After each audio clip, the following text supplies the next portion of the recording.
जय हिंद दोस्तों। स्वागत करते हैं एक बार फिर से आपके अपने भाई के YouTube channel IAS my target पे। तो दोस्तों आज हम सॉल्व करेंगे प्रश्न संख्या 2। ठीक ना। हम प्रश्न संख्या 1 देखिए आपको फिर से बता देते हैं हर दिन की भांति इस वीडियो में भी ये जो है मेंस एग्जाम का आंसर राइटिंग प्रैक्टिस कर रहे हैं। ठीक है, जिसमें कि सिविल सर्विस मैन एग्जामिनेशन 2024 का जो पेपर है GS4, जिसमें कि एथिक्स से रिलेटेड ही प्रश्न पूछते हैं, लगभग एथिक्स से रिलेटेड प्रश्न रहते हैं। ठीक है, तो उन्हीं को हम सॉल्व कर रहे हैं, जिसमें कि हम 10 प्रश्न को सॉल्व करेंगे। ठीक है, 10 प्रश्न को जब सॉल्व कर लेंगे तब नेक्स्ट पेपर लेंगे। अभी तक में हमने GS1, GS2, GS3, अब अभी वर्तमान में जो अभी देख रहे हैं आप GS4 का वीडियो अभी देख रहे हैं आप। ठीक ना। तो GS4 में हम एक प्रश्न संख्या 1 में A और B को कवर कर लिए हैं। आज हम बात करेंगे 2 का A और B, मतलब 2 नंबर में भी 2 प्रश्न है, दोनों को देखने का प्रयास करेंगे। यदि समय बचेंगे तो संभवतः दोनों को देख लेंगे, यदि समय नहीं रहेंगे तो लगभग आज एक को देखेंगे, उसके बाद नेक्स्ट डे उनको देख लेंगे। ठीक है, तो चलिए प्रश्न देखते हैं क्या कह रहे हैं। प्रश्न देखने से पहले आप लोगों को एक बात बता दें कि कुछ भाई ने कमेंट किए थे वीडियो पे, थोड़ा अजीब सा था। आप लोग भी कमेंट बॉक्स में जाकर के पिछला वीडियो में देख सकते हैं। वीडियो कल का वीडियो में भी किए हैं, उसके बाद परसों वाला वीडियो में भी कमेंट किए। चलिए कोई नहीं, जो भी है अभी जो भी है पास में उन्हीं से वीडियो बनाना उचित समझते हैं हम अपनी दृष्टि से। ठीक है, तो लाइटिंग बोल रहे थे प्रॉब्लम है, तो लाइटिंग के लिए ये रखे हैं, देख सकते हैं ये टॉर्च है। ठीक है, तो ये पीछे वाला बैक साइड वाला लाइट बाहर लेते हैं ताकि आप लोगों को राइटिंग जो लिखे वो दिख सके। और दूसरी बात क्या है कि राइटिंग अक्षर को सुधारने के लिए तो प्रयास रहेगा हमेशा कि अक्षर सुधर जाए। तो अभी हम प्रॉपर अक्षर पे फोकस, मतलब अक्षर पे फोकस नहीं कर रहे हैं, कंटेंट पे फोकस कर रहे हैं। ठीक ना। तो अक्षर तो लिखते लिखते आप पे सुधर जाएंगे। ठीक ना। तो प्रयास रहेगा कि सुधारने का, संभवतः बीच बीच में प्रयास करेंगे तो राइटिंग लिखने का जो है स्पीड थोड़ा स्लो हो जाएंगे, तो प्रयास करेंगे अक्षर बनाने का। ठीक ना। तो कमेंट में यही था कि अक्षर थोड़ा सुधारने के लिए। थैंक यू आपका, जिसने भी कमेंट किए। आपका नाम तो सही से नहीं दिख रहे थे, तो आपका बहुत बहुत धन्यवाद, कम से कम आप कमेंट तो किए। तो चलिए वीडियो शुरू करते हैं। देखिए प्रश्न संख्या जो है 2 को सॉल्व करेंगे। ठीक है ना। तो प्रश्न संख्या 2 थोड़ा ऊपर करके आप लोगों को दिखाते हैं ताकि आप लोगों को भी प्रश्न दिखे। तो ये 2 कॉपी हम निकाले हैं। ठीक है, फोटो कॉपी जो प्रिंट आउट निकाले हैं, ओरिजिनल पेपर तो पास में है नहीं, क्या कि अभी हम दिए तो एग्ज़ाम है नहीं, अभी फाइनल ईयर में है, तो इसलिए 2 कॉपी निकाल लिए इनका जीरोक्स। ठीक है, तो जिसमें कि हम प्रश्न संख्या 1 को सॉल्व कर लिए। अब दूसरा में देखिए प्रश्न 2, क्वेश्चन 2 का ए। प्रश्न कह रहे हैं कि शांति के बारे में केवल बात करना ही पर्याप्त नहीं है, इस पर विश्वास करना चाहिए। बात तो सही है। मान लीजिए कोई शांति प्रस्ताव लेकर आते हैं या शांति के बारे में बातचीत करते हैं, तो सिर्फ बात करने से थोड़ी होते हैं। तो इस पर विश्वास करना चाहिए। जो बात बोले शांति प्रस्ताव को लेकर के, जो शांति वार्तालाप करवा रहे हैं, कर रहे हैं, जो बात बोली उस पर विश्वास तो करना चाहिए। और इस पर केवल विश्वास करना ही पर्याप्त नहीं है, इस पर कार्य करना चाहिए। बिल्कुल सही बात है यहाँ तक। ठीक है, उसके बाद वर्तमान संदर्भ में विकसित देशों के प्रमुख हथियार उद्योग दुनिया भर में अपने स्वार्थ के लिए कई युद्धों की निरंतरता पर प्रतिकूल प्रभाव डाल रहे हैं। आज के अंतर्राष्ट्रीय क्षेत्र में निरंतर चल रहे संघर्षों को रोकने के लिए शक्तिशाली राष्ट्रों के नैतिक विचार क्या है। तो यहाँ पे जो हमको सीधी सी प्रश्न ये पूछ रहे हैं कि वर्तमान स्थिति में जो है जो विकसित देश हो गए, जैसे मान लीजिए अभी विकसित देश में वर्तमान में ज़्यादातर मानते हैं लोग, उदाहरण भी देते हैं USA, UNO। ठीक है ना, इस तरह से विकसित वाले का उदाहरण देते हैं जो कि विकसित है। ठीक है, तो उसी उन्हीं के अनुकूल यहाँ प्रश्न बोल रहे हैं कि आज के अंतर्राष्ट्रीय क्षेत्र में निरंतर चल रहे संघर्षों को रोकने के लिए जो है शक्तिशाली राष्ट्रों के नैतिक विचार, तो उन देशों का क्या विचार है वही लिखना है। समान सी बात है। तो चलिए, हम सबका अपना अपना दृष्टिकोण होते हैं, पहले भी बताए हैं। इसमें आंसर जो जो भी लिखेंगे इनका आंसर, यदि अभी हम इनका आंसर लिखने का प्रयास करेंगे तो मेरा अपना दृष्टिकोण है, हो सकता है आप जो देख रहे हैं आपको ये आंसर जो हम अभी प्रस्तुत करेंगे वो अच्छा ना लगे। ठीक है ना, हो सकता है आपको अच्छा लगे। तो कृपया करके जिसको अच्छा ना लगे और जिसको अच्छा लगे अपना राय कमेंट बॉक्स में ज़रूर दीजिएगा, ताकि हम भी थोड़ा मेहनत में चेंजिंग ला सके। ठीक है, तो चलिए शुरू करते हैं। देखिए ये प्रश्न को हम पहले नोट कर लिए हैं कॉपी में, आपको दिखा देते हैं। लगभग ये कॉपी भी ख़त्म होने वाला ही है। तो देखिए दोनों प्रश्न को हालांकि ऐड कर लिए हैं। प्रयास रहेगा कि आज हम दोनों को एक ही वीडियो में हल कर लें। ठीक ना। तो चलिए शुरू करते हैं। चलिए एडजस्ट थोड़ा सा करने दीजिए। प्रश्न तो पढ़ के आप लोगों को सुना दिया, अब इनका तो कोई काम है नहीं, सिर्फ आप लोगों को दिखाने के लिए यहाँ रखे हैं। तो अब इनको थोड़ा साइड कर देते हैं। चलिए नीचा साइड कर दी इनको।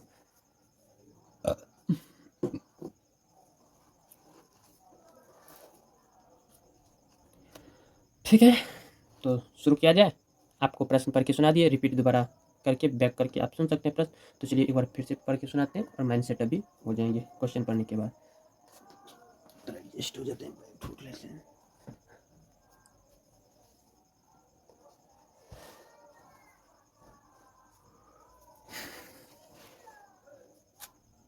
तो देखिए प्रश्न क्या कह रहे हैं। प्रश्न कह रहे हैं कि शांति के बारे में केवल बात करना ही पर्याप्त नहीं है, इस पर विश्वास करना चाहिए, और इस पर केवल विश्वास ही करना ही पर्याप्त नहीं है, इस पर कार्य करना चाहिए।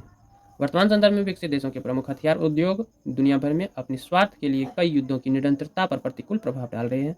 आज के अंतर्राष्ट्रीय क्षेत्र में निरंतर चल रहे संघर्षों को रोकने के लिए शक्तिशाली राष्ट्रों के नैतिक विचार क्या है, तो इन्हीं को हम बताना है। तो चलिए राइटिंग बनाने के लिए जो है हम स्लो लिखते हैं, ठीक है, प्रयास करते हैं, तो इस तरह से वीडियो लंबा हो जाएंगे। देखिए हम लिखते हैं विकसित राष्ट्रों द्वारा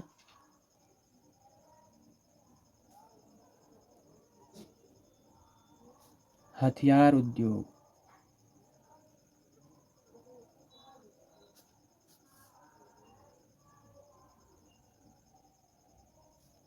के स्वार्थ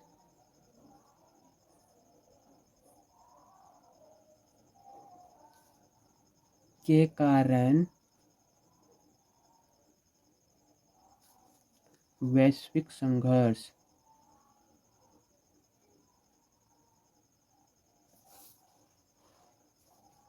वैश्विक संघर्षों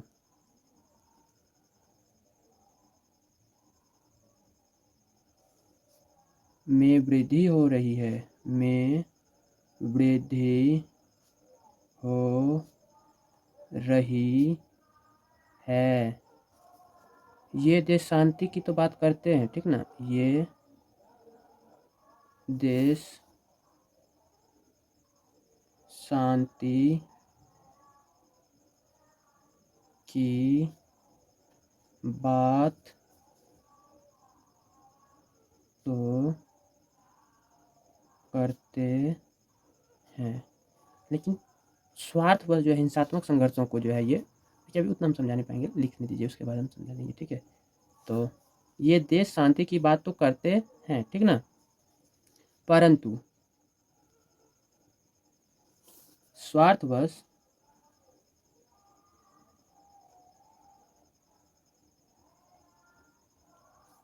हिंसात्मक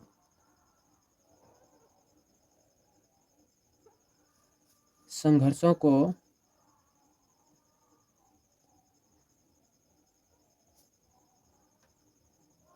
बढ़ावा देते हैं।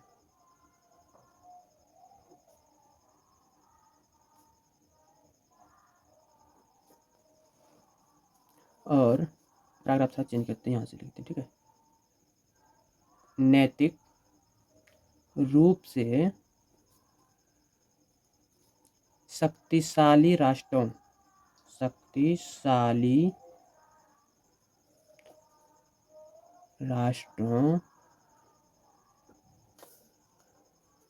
को मानवता नैतिक रूप से शक्तिशाली राष्ट्रों को मानवता को सर्वोपरि रखना चाहिए, ठीक ना, मानवता को जो है सबसे ऊपर रखना चाहिए। तो मानवता को सर्वोपरि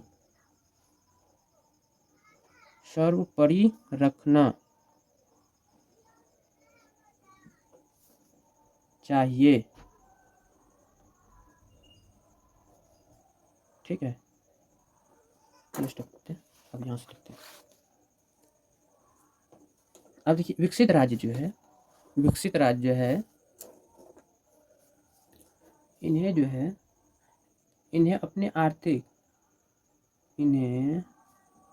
अपने आर्थिक हितों के बजाय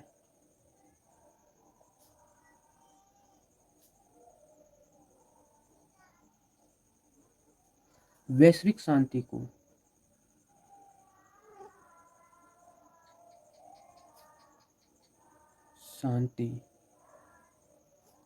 और सह अस्तित्व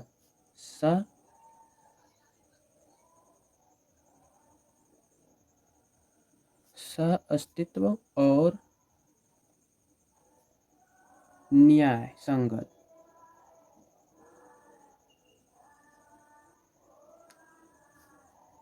विकास को प्राथमिकता देनी चाहिए। विकास को विकास को जो है प्राथमिकता देना चाहिए। प्राथमिकता देनी चाहिए। Full stop. जैसे आपको उदाहरण में समझाए थे ना अमेरिका वगैरह वगैरह, तो हम जो है इसमें हम यूएनओ को रख लेते हैं। ठीक है, तो देखिए यू पैराग्राफ चेंज कर देते हैं। यूएनओ जो है, यूएनओ जैसे अंतर्राष्ट्रीय मंचों को, अंतर्राष्ट्रीय मंचों को निष्पक्ष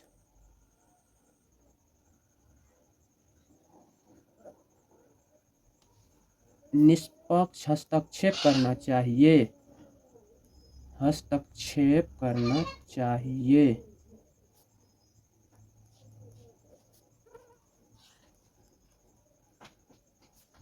स्टॉप।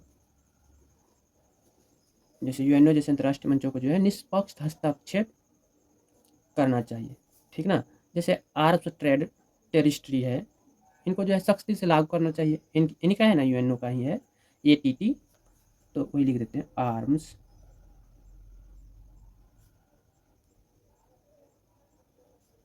ट्रेड टेरिटरीज, यानी कि इसको हम शॉर्ट नाम ऐसे लिख सकते हैं एटीटी, को जो है सख्ती से लागू करनी चाहिए। सख्ती से लागू करना और युद्धग्रस्त, सख्ती से लागू करना और युद्धग्रस्त वाला क्षेत्र जो है, युद्धग्रस्त वाले क्षेत्रों में कूटनीति को बढ़ावा देना अनिवार्य कर देना चाहिए। ठीक ना। तो युद्धग्रस्त क्षेत्रों में कूटनीति को बढ़ावा देना अनिवार्य कर देना चाहिए। अनिवार्य है। अब हम थोड़ा निष्कर्ष में लिख देते हैं। ठीक ना, ये ज़्यादा लंबा नहीं करना है ताकि इधर भी प्रश्न है, तो निष्कर्ष अब थोड़ा सा लिख लेते हैं। निष्कर्ष, तो निष्कर्ष में देखिए जो है, मतलब निष्कर्ष में जो स्कोप हम बताने वाले हैं, तो ये देखिए विश्व शांति के लिए जो है नीति निर्माताओं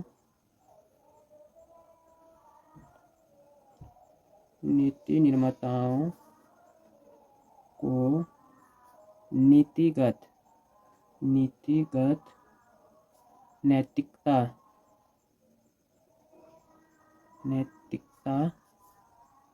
अपनानी होगी।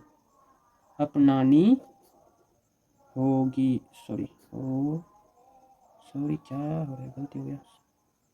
होगी न केवल विचारों में बल्कि कर्म में भी। Full stop. ठीक है, तो ये कुछ आंसर हमने दे दिए। तो गाइस अब नेक्स्ट प्रश्न देखते हैं। तो नेक्स्ट प्रश्न इनको अगले वीडियो पार्ट 2 कर देते हैं, ताकि वीडियो ज़्यादा लंबा हो जाएंगे तो आप लोग को भी बोरिंग फील होंगे। तो आज थोड़ा हम प्रयास किए अक्षर सुधारने का। ठीक ना, आज ही हम प्रश्न संख्या 2 का जवाब देने का प्रयास करते हैं। ठीक ना, तो ये वीडियो आपको सुबह तक में आ जाएंगे यूट्यूब पे, या अभी थोड़ा देर में प्रयास करेंगे छोड़ने का। तो आज हम प्रयास किए, पूरा भरसक प्रयास किए कि हम अक्षर बनाएं, और थोड़ा स्लो मोशन में हो गए थे। तो चलिए एक बार पढ़ के सुनाते हैं कि शॉर्ट लिस्ट हम प्रश्न का अंतर दिए, जिसमें कि विकसित राष्ट्रों द्वारा हथियार उद्योगों के स्वार्थ के कारण वैश्विक संघर्षों में वृद्धि हो रही है। ये देश शांति की बात तो करते हैं, परंतु स्वार्थवश हिंसात्मक संघर्षों को जो है ये बढ़ावा भी देते हैं। हिंसात्मक मतलब जैसे हिंसात्मक संघर्ष समझ ही रहे होंगे। तो नैतिक रूप से जो है शक्तिशाली राष्ट्र को मानवता को सर्वोपरि रखना चाहिए। शक्तिशाली जो राष्ट्र है वो मानवता जो क्या होते हैं उनको पहले आगे रखना चाहिए, उसके बाद निर्णय लेना चाहिए, ठीक है ना, सर्वोपरि रखना चाहिए, वही बात लिखे हैं। उसके बाद हम लिखे हैं यहाँ पे कि उन्हें अपने आर्थिक हितों के बजाय वो अपने हितों अपना लाभ मुनाफा जो हो रहे हैं, मान लीजिए जैसे हथियारों का उद्योग में जो हिंसात्मक कोई सपोर्ट करते हैं तो वो मुनाफा की वजह से मेन उद्देश्य रहता है कि पैसा, ज़्यादा पैसा कमाने की वजह से जो है वो ये सबको बढ़ावा देते हैं। तो इसलिए यहाँ पे हमने लिखे हैं कि पैसा कमाने समान सी भाषा में बता रहे हैं कि पैसा कमाना उचित है, लेकिन इससे पहले आप ये देखिए कि आसपास का जहाँ पे ये काम कर रहे हैं, जहाँ से हमको पैसा अर्न हो रहे हैं, उससे क्या समाज खुश है, ये चीज़ को भी ध्यान देने के लिए कह रहे हैं ना। इसलिए हम लिखे हैं कि उन्हें अपने आर्थिक हितों के बजाय जो है वैश्विक शांति, सह अस्तित्व और न्याय संगत विकास को प्राथमिकता देनी चाहिए, ठीक है, देना चाहिए। जैसे बड़ा मंच को ले लिए एक उदाहरण में यूएनओ जैसे अंतर्राष्ट्रीय मंचों को निष्पक्ष हस्तक्षेप करना चाहिए, उसको निष्पक्ष रूप से हस्तक्षेप करना चाहिए। जैसे आर्म्स ट्रेड ट्रीटीज यानी कि एटीटी को सख्ती से लागू करना, और युद्धग्रस्त क्षेत्रों में जहाँ युद्ध हो रहे हैं, युद्धग्रस्त क्षेत्रों में कूटनीति को बढ़ावा देना अनिवार्य है। जैसे अभी यूक्रेन सब के बारे में लाइव करंट अफेयर जब देखिएगा, युद्ध हो रहे हैं, उधर पश्चिम बंगाल ले लीजिए, इधर भी वर्तमान में जो हो रहे हैं, इन सबों पर ये सब चीज़ होना चाहिए, ये लोगों को निर्णय लेने चाहिए, ठीक है। तो आगे देखिए निष्कर्ष में लिखे हैं कि विश्व शांति के लिए नीति निर्माताओं को नीतिगत नैतिकता अपनानी होगी, ना केवल विचारों में बल्कि कर्म में भी। ऐसा नहीं कि विचार तो बोल दिए लेकिन धरातल पे वो कार्य हो ही नहीं रहे, ठीक है ना। तो ये आंसर था, बाकी आप लोग कमेंट करके बताइएगा आज का आंसर कैसा रहा। तो चलिए टाइमिंग देखते हैं, उसके बाद यदि टाइम होंगे तो प्रयास करेंगे, समझ तो हम प्रयास करेंगे आज ही, लेकिन रहने देते हैं कल ही प्रयास करेंगे, क्या कि मेरे ख्याल से टाइमिंग भी बहुत ज़्यादा हो गए होंगे। फिर ये जो अभी वीडियो शूट किए इनको एडिट करके आप लोगों के बीच छोड़ना भी है यूट्यूब पे, ठीक है ना। तो बस आप लोग इसी तरह सपोर्ट करते हैं। अब कल ही इन प्रश्नों का आंसर देंगे। तो फिलहाल अभी प्रश्न पढ़ के सुना देते हैं ताकि आप लोग भी कल प्रिपेयरिंग कर लीजिए, यानी कि कल इससे रिलेटेड प्रश्न पढ़ लीजिएगा। जब हम आंसर देंगे तो हम अपना माइंड सेटअप आंसर देंगे, हर बार तो हम अपना ही माइंड सेटअप आंसर देंगे। बाकी आप लोग अपना भी थोड़ा प्रयास कीजिए कि आंसर लेकर के मैसेंजर में भेजने का। तो देखिए प्रश्न 2, चलिए पहले इससे पढ़ के सुना देते हैं, उसके बाद मेरा लिखा हुआ तो यदि आप लोग समझिएगा नहीं, का है कि तो पहले ही कमेंट कुछ लोग कर रहे हैं कि आप अक्षर में सुधार कीजिए, तो अक्षर से पढ़ के सुनाएंगे तो संभवतः आप नहीं समझ पाइएगा, इसलिए प्रयास करते हैं ये जो प्रश्न पत्र है इन्हीं से पढ़ के सुनाते हैं। तो देखिए इसमें तो क्लियर दिख रहे होंगे। तो देखिए प्रश्न 2 का बी, यानी कि 2 का बी कह रहे हैं ग्लोबल वार्मिंग और जलवायु परिवर्तन विकास के नाम पर मानव के लालच का परिणाम है, जो इस ओर संकेत करता है कि मानव सहित सभी जीवों का विलुप्त होना पृथ्वी पर जीवन की समाप्ति की ओर अग्रसर है। जीवन की रक्षा के लिए और समाज तथा पर्यावरण के बीच संतुलन लाने के लिए आप इसे कैसे समाप्त करेंगे, तो इनका आंसर देना है।